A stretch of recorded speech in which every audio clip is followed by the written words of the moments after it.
Assalamualaikum warahmatullahi wabarakatuh. Waalaikumsalam warahmatullahi wabarakatuh. Jumpa lagi bersama Paguyuban Nur Tajali, bersama saya Kang Topan dan juga Pak Imam. Kali ini kita akan melakukan podcast. Ya, ini menceritakan pengalaman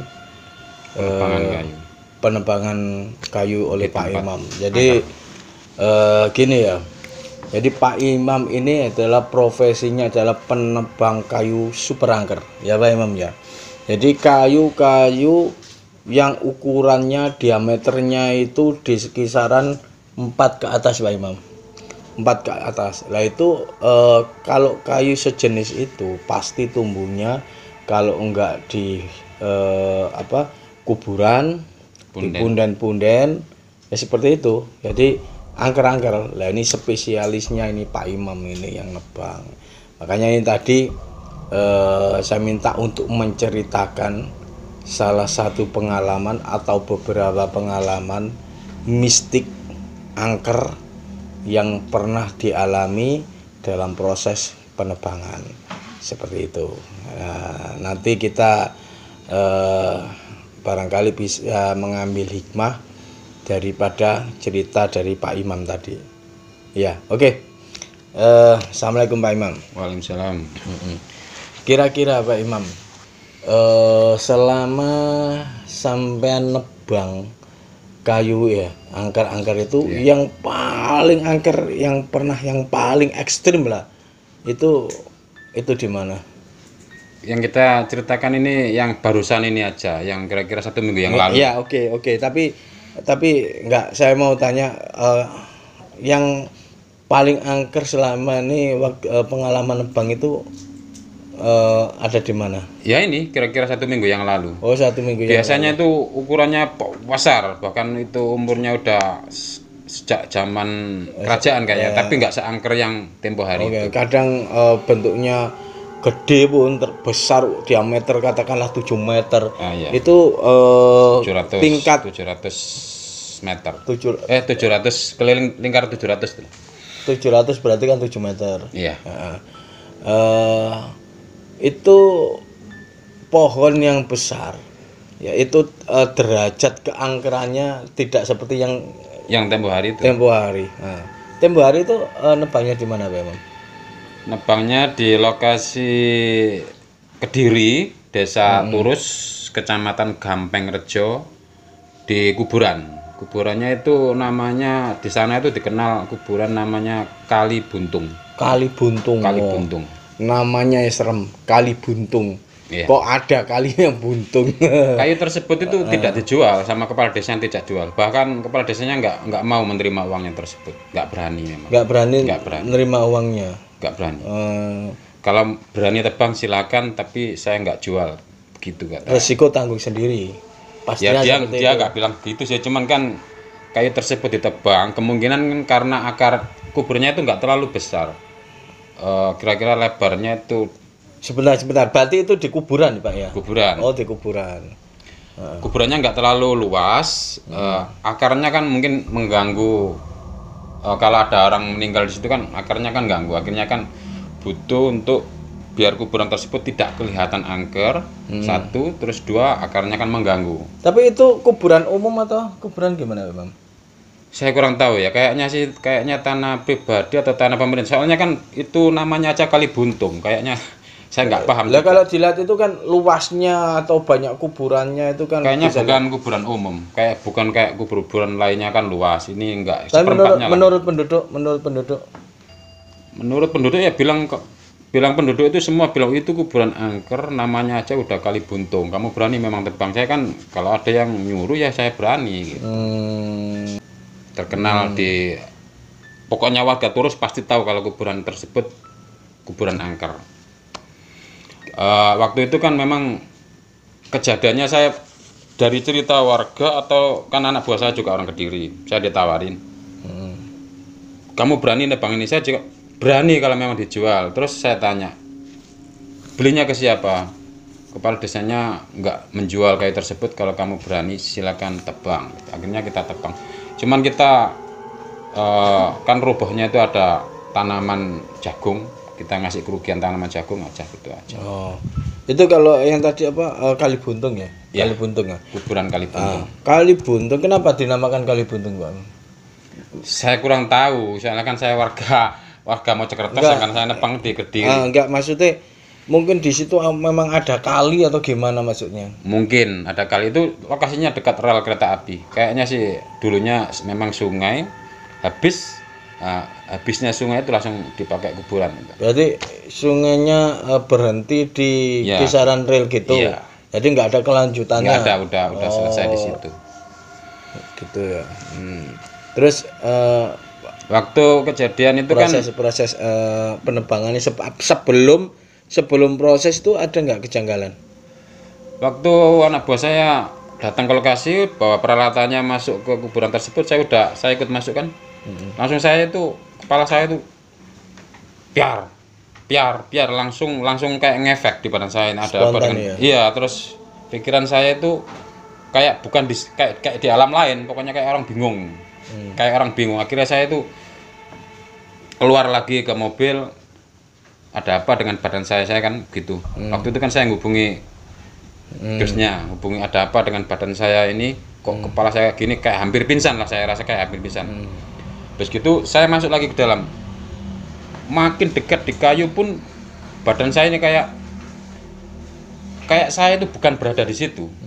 Jadi kayak orang linglung. Jadi gini ya, kembali waktu itu ya, jam berapa itu, zaman siang. Siang ya. Siang itu saya ditelepon sama Pak Imam sih, waktu itu ditelepon dengan keadaan di dalam mobil ya Pak Imam ya. Itu kan saya lari ke mobil itu. Dalam mobil itu tak lihat ini wajahnya sudah merah gitu. Iya. Yeah. Kayak wis tepar gitu waktu itu. Jadi kayak Pak Imam waktu itu wis tepar. Jadi wajahnya sudah kelihatan merah.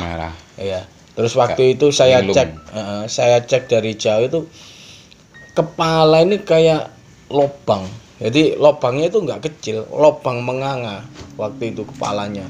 Dan di belakang badannya Pak Imam itu ada sosok yang gede sekali, gede gitu di belakang Pak Imam. Makanya Pak Imam badannya mungkin panas atau enggak karu-karuan dan juga kepala pusing. Waktu itu saya coba ini ya, mengeluarkan dari lubang kepala itu kayak keluar berbagai macam makhluk, banyak sekali keluar. Jadi dari atas itu keluar berbagai macam makhluk.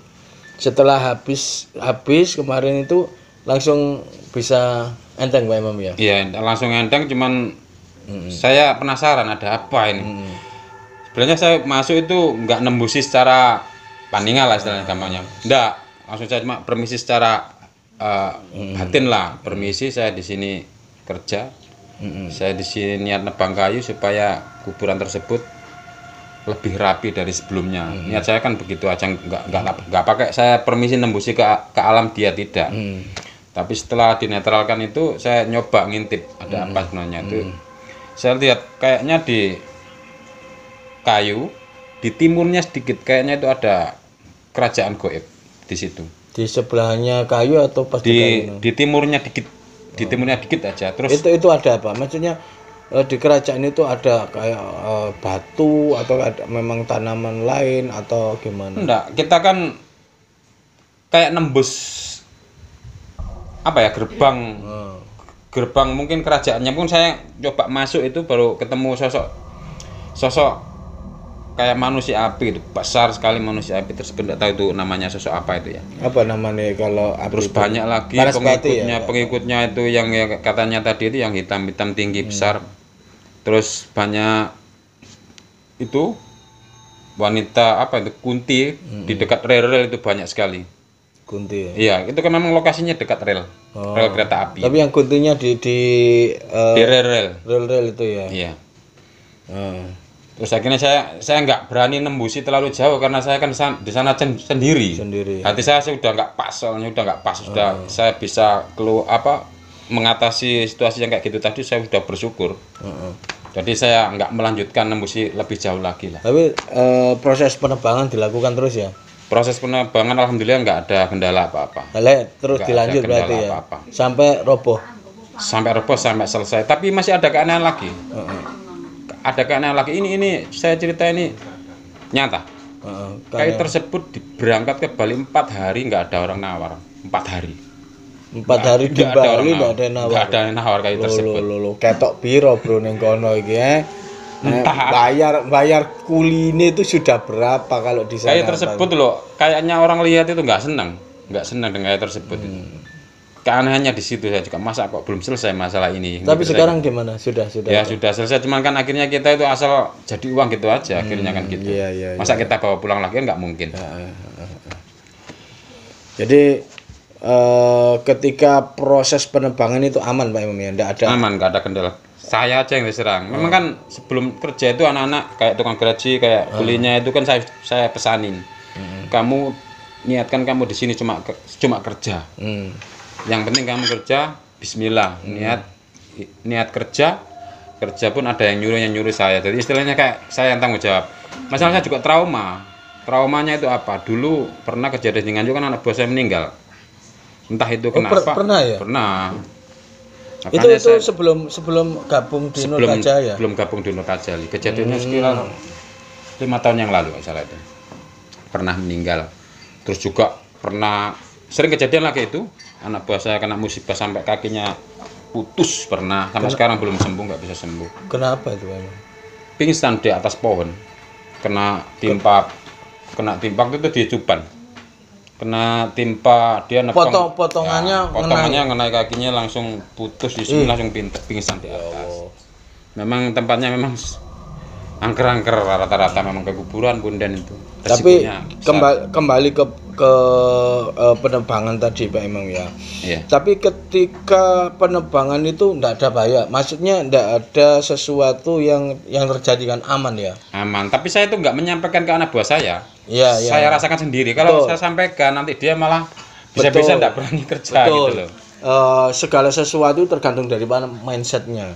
Ya. Kalau kita berpikiran negatif maka bolak-balik sering saya ngomong ya. Kalau mindset kita sudah negatif, maka kita akan didatangi sesuatu negatif dari berbagai arah. Tapi kalau mindset kita positif, maka yang datang pun akan positif dari segala arah. Logikanya aman. Kalau kita berpikiran positif ya, nggak pikiran macam-macam ketika proses penebangan tadi. Tapi terus saya rasakan di situ memang benar energinya benar-benar kuat. Biasanya nggak pernah saya ngalami sampai kayak gitu, nggak pernah saya sampai di lokasi hampir pingsan tuh baru waktu itu aja. Coba lokasinya tadi mana? Kuburan Desa Turus, Kecamatan Gampeng Rejo. Kuburannya itu namanya kuburan Kalibuntung. Orang sana pasti tahu semua kayak. Tapi gini, sebelum proses penebangan Saman pakai banjak-banjakan enggak? Maksudnya pakai tumpeng atau gimana? Enggak. Ya perlu diketahui waktu penebangan Pak Imam enggak pakai tumpeng-tumpeng ya Pak Imam ya. Cuman permisi saja. Iya. Kirim Fatihah saja maksudnya, ya kan? Permisi dalam arti menghormati sama-sama hamba Gusti Allah. Iya, saya percaya di situ ada makhluknya Gusti Allah yang kebetulan diamnya di pohon tersebut. Saya istilahnya bukan permisi kayu tersebut mau saya tebang biar kuburannya itu lebih rapi dari sebelumnya. Padahal itu sangat angker ya, nggak pakai ritual tetek bengek kan Pak Imam ya. Oke. Kayaknya kalau orang daerah sana kayaknya nggak ada yang berani tebang. Kayaknya nggak ada yang berani tebang. Saking angkernya ya.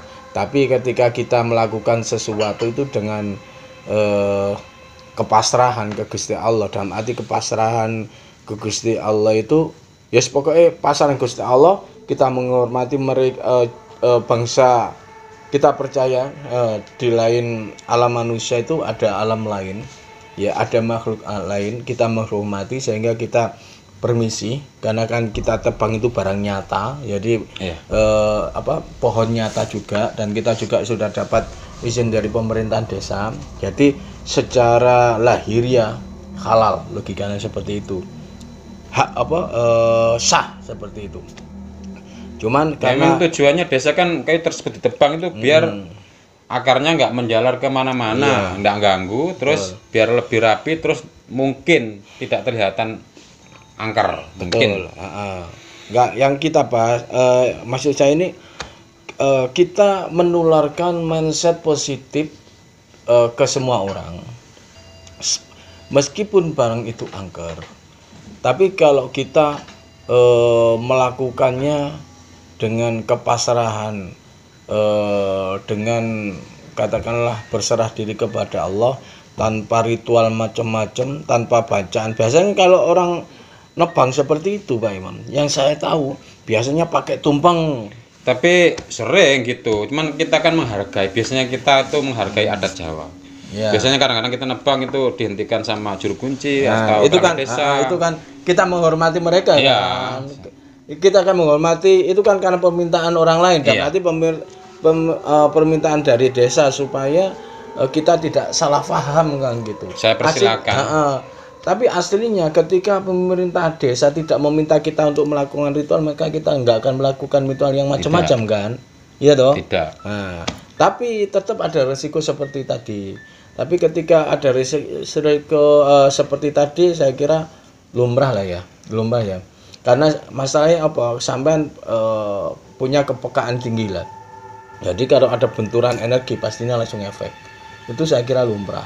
Tapi saya anehnya itu baru ngalami di sini energinya paling besar. Iya. Biasanya itu ngefek cuman nggak seberapa. Saya biarkan, saya abaikan lah.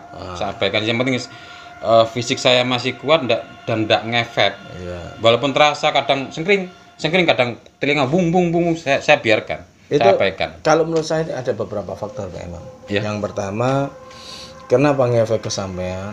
Karena sampean sudah mempercayakan bahwa sampean yang menjadi petanggung jawab di situ. Iya, memang itu yang pertama. Kenapa ngefek yang kedua? Karena sampean punya kepekaan. Jadi benturan energi yang sampean bisa rasakan. Kenapa sampean ngefek yang ketiga? Ngefek yang ketiga itu karena mindset sampean itu tidak sama dengan pekerja sampean. Mindset sampean itu sampean mengerti kalau di situ ada makhluk halus, dan juga pasti ada kekhawatiran kalau makhluk halus itu akan berontak. Iya kan? Pasti di dalam hati sama ada ketakutan kalau makhluk halus yang di situ berontak melawan atau buat goro-goro kan, seperti itu ya. Nah, itu yang salah satu itu sedikit ada mindset negatif di situ.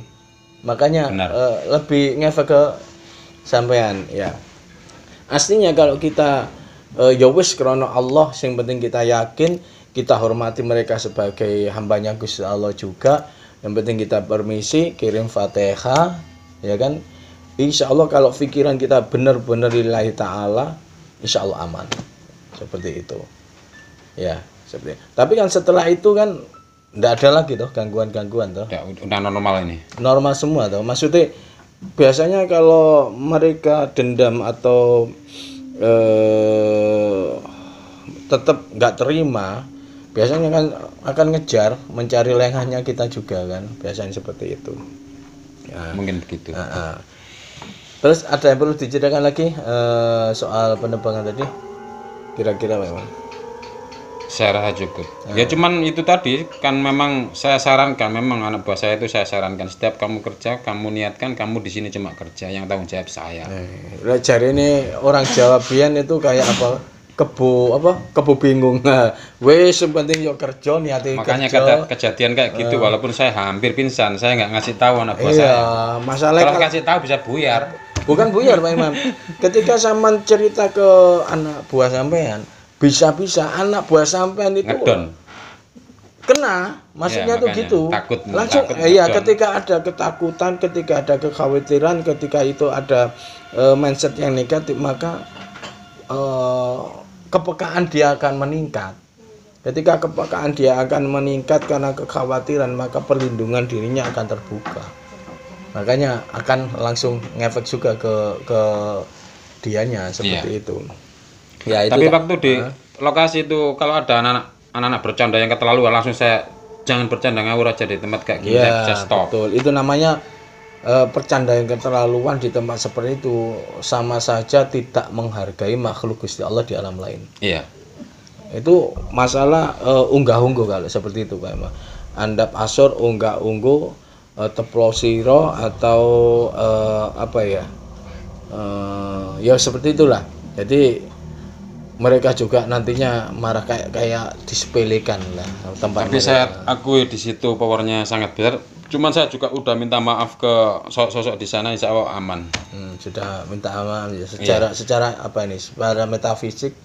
Ya saya waktu saya udah agak netral itu kan saya tembus ambil saya minta maaf kalau saya di situ mengganggu. Tapi bukan maksud saya untuk mengganggu. Tujuan saya di situ saya terangkan. Gitu. Oke. Nah itu rekan-rekan ya. Kalau kita berangkat dari sesuatu yang positif, berpegang teguh kepada kebenaran, sesuatu yang hak akan tetap menjadi hak. Kalau kita berangkat dari sesuatu yang negatif, maka sesuatu yang batil akan menjadi tetap batil. Jadi jangan bosan-bosan untuk berusaha tetap menjaga mindset tetap positif supaya apa? Supaya kebahagiaan itu akan datang ke diri kita dari arah yang tidak disangka-sangka, kapanpun sampean berada, dimanapun Anda berada. Jadi jangan lupa tetap gantung nang Gusti Allah, jolali salate, jolali sholawatane. Aku ngandani awakku dhewe, yo ngandani sampean kabeh. Oke, jangan lupa share, like, komen, ya, bantu subscribe bila jenengan belum subscribe. Akan ada podcast dan juga explore lain di tempat lain Pak Imam. Ya mungkin lebih seru Pak Imam ya. Ya, sudah saatnya kita turun gunung untuk explore lagi. Kalau kita pas lagi ada waktu mungkin kita explore langsung ke lokasi aja. Iya, karena kita saat ini kebentur waktu. Jadi bisanya cuma podcast. Kalau ada waktu senggang maka kita akan turun gunung. Kita akan jalan-jalan seperti dulu lagi. Oke, doakan, bantu sukses supaya kita tetap bisa menyajikan yang menghibur yang terbaik. Bila tontonan ini membawa sesuatu yang positif, yang manfaat, monggo diambil. Insya Allah yang saya ceritakan real. Ini apa adanya Pak Imam. Ya, jadi kalau tontonan ini menurut sampean tidak percaya dan enggak suka, abaikan. Oke, terima kasih. Akhirul kalam, ihdinas shiratal mustaqim. Assalamualaikum warahmatullahi wabarakatuh. Assalamualaikum warahmatullahi wabarakatuh.